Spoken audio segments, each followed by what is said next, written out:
आरंभ से ही प्रारब्ध का इतिहास मुझको ज्ञात था। महाभारत के उस युद्ध में हर जगह वो व्याप्त था। ये कविता राधे कर्ण पर आधारित है। तो शुरुआत कर्ण के जन्म से करते हैं कि मां कुंती ने जिसको ठुकराया था, राधा मां ने उसको अपनाया था। सूर्य पुत्र भले ही मैं, पर सूत अधिरथ पुत्र कहलाया था। अरे क्रोध अपमान श्राप का बचपन से मेरा नाता था। चुलबुल चंचल और चालाक मेरा भी एक भ्राता था। शास्त्र का शकुनी था वह, वेदों का अद्भुत ज्ञाता था, पर सूत और शास्त्र का ये मिलन पाखंडियों को न भाता था। अरे पिघलाकर डाला स्वर्ण गले में, तड़पा कर उसको मारा था।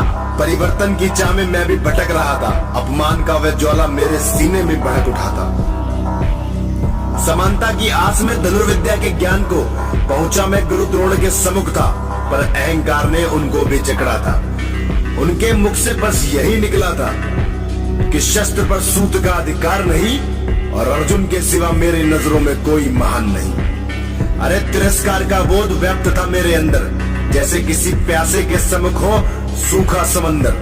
फिर नियति ने अपना खेल दिखलाया, गुरु द्रोण के गुरु परशुराम से मुझे मिलवाया।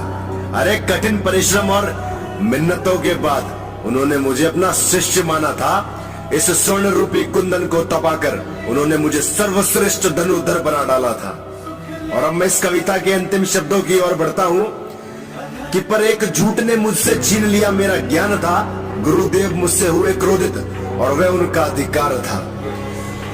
शूद्र होकर बोला झूठ, ब्राह्मण होकर पाया उनका प्यार था। और ब्रह्मस्त्र का अनुसंधान भूल जाऊंगा, यही उनका श्राप था।